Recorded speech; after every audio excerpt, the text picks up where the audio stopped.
আপনার বেশ কিছু ইস্যুতে বাংলাদেশের যাত্রাপথে বিঘ্ন ঘটেছে, এটা অস্বীকার কোনো সুযোগ নেই। সে কারণে আপনি বলছেন যে তাদের বক্তব্যের কারণে বেশ কিছু এটি হয়েছে। আমি কিন্তু বক্তব্য আপনাদের পক্ষেও শুনেছি যে আপনারাও এমন সব বক্তব্য দিয়েছেন, তাদেরকে হেয় করে অনেক সময় তাদেরকে।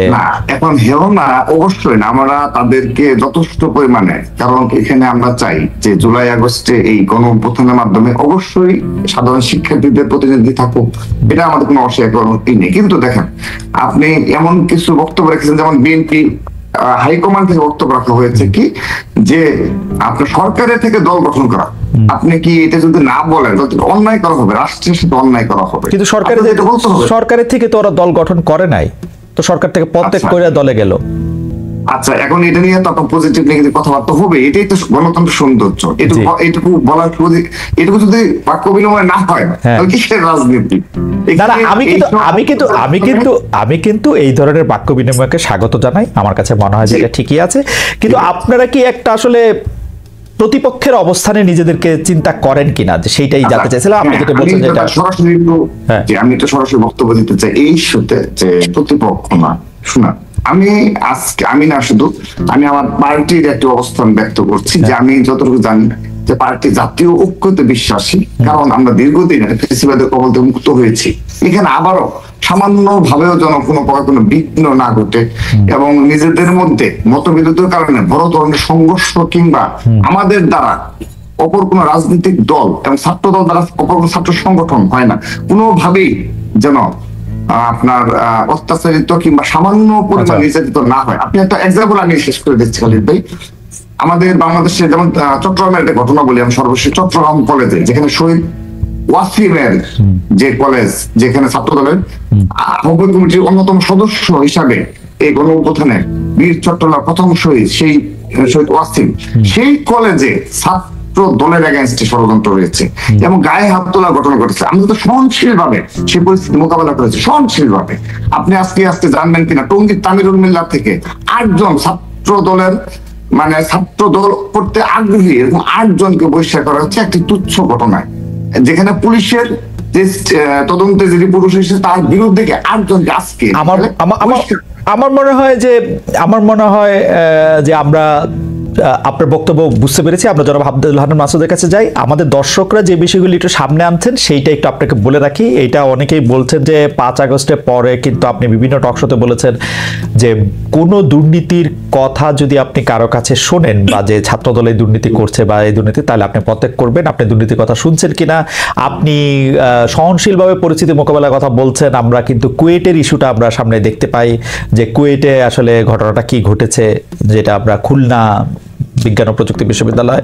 এবং সর্বশেষ আমি যদি বলি যে প্রতিটা জায়গাতেই আপনাদের সাথে ছাত্র দলের সাথে কেউ অভিযোগ করছেন যে বৈষম্য বিরোধী ছাত্র আন্দোলন সাবেক, এখনকার যে জাতীয় নাগরিক পার্টি, তাদের সংঘাতটাই হচ্ছে চাঁদাবাজিকে কেন্দ্র করে। অনেকেই বলছেন এটা, বা সত্ত্বাধিকারের সংঘাতটা, সেটা নিয়েও যদি আপনি একটু আলোকপাত করেন আমরা এটা শুনবো।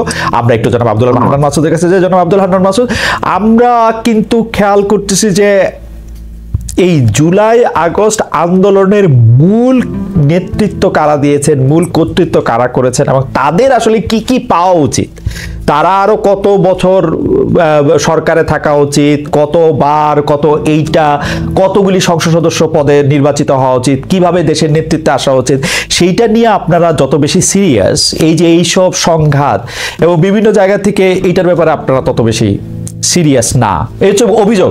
আমি আবারও বলি জনাব আব্দুল হান্নান মাসুদ, আমরা প্রশ্ন করি কিন্তু সেই প্রশ্নটা আমার মত এরকম ধরার কারণ নাই, কিন্তু আমরা দেখছি যে আপনারা যতটা ক্ষমতা আঁকড়ে থাকা বা ক্ষমতার শীর্ষ পর্যায়ে অবস্থান করার ব্যাপারে সিরিয়াস, আপনারা অনেকগুলি ক্ষেত্রেই নিজেদের নানা রকম ব্যর্থতার পরিচয় দিচ্ছেন। আমি সেইটা লিস্ট লম্বা নাই করি, আপনার কাছে এটা শুনতে চাই যে কোন সময় থেকে আসলে যারা আপনারা একসাথে আন্দোলনে ছিলেন তারা আপনাদের প্রতিপক্ষে পরিণত হইল। আমি বিএনপির কথাই যদি বলি, ছাত্রদলের কথাই যদি বলি, জনাব আব্দুল হান্নান। ধন্যবাদ। আসলে আমি এখানে স্পষ্টতই একটা বিষয় যে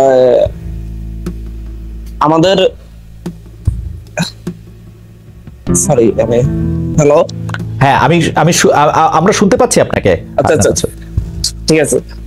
মূলত হচ্ছে যে বিরোধের কথা যেটা বলা হলো, যে আমি তো দেখছি না যে হচ্ছে ও ধরনের কোন বিরোধ আছে।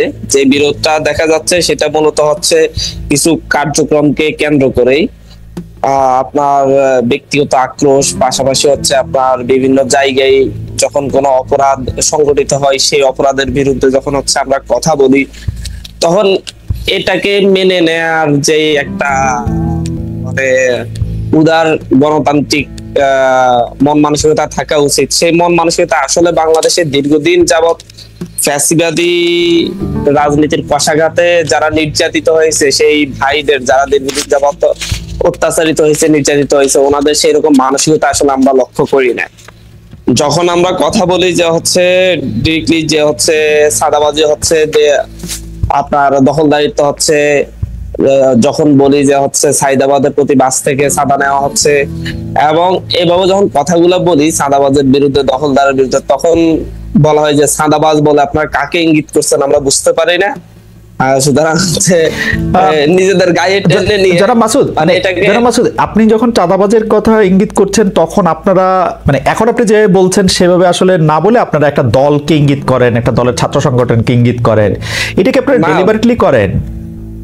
বিষয়টা হচ্ছে যে আপনি যদি এটাকে লক্ষ্য করেন যে বাংলাদেশের 95% সাদাবাজি হয় যে হচ্ছে একটি নির্দিষ্ট দলের নেতা কর্মীদের দ্বারাই সংগঠিত হচ্ছে, এবং সেই ক্ষেত্রে ওনাদের নেতৃত্ব যারা হচ্ছে একটা বাংলাদেশকে একটি সুন্দর স্বচ্ছ দেখতে চাচ্ছেন, তারা এটার প্রতিবাদও করছেন।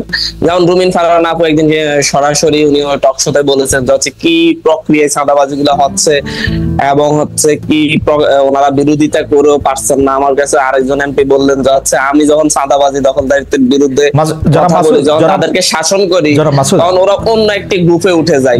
এটা হচ্ছে বাস্তবতা। জনাব মাসুদ, আমি এই প্রসঙ্গে বলি যে আমি কিন্তু বিএনপির ভারপ্রাপ্ত ভাইস চেয়ারম্যানকে এই চাঁদাবাজির এগেইনস্টে কথা বলতে শুনেছি, শুধু ব্যারিস্টার রুমিন ফারহানাকে না। উনি স্পষ্ট বলেছেন ওনারা সরাসরি সেন্ট্রাল থেকে দীর্ঘ চেষ্টা করতেছেন, ওনারা ওনাদের জায়গা থেকে ভালোভাবে এটাকে হ্যান্ডেল করার চেষ্টা করতেছেন, কিন্তু বাস্তব হচ্ছে তৃণমূল পর্যায়ে এতটাই মানে হচ্ছে নিয়ন্ত্রণের বাইরে যে যেটা ওনারা পারছেন না আসলে।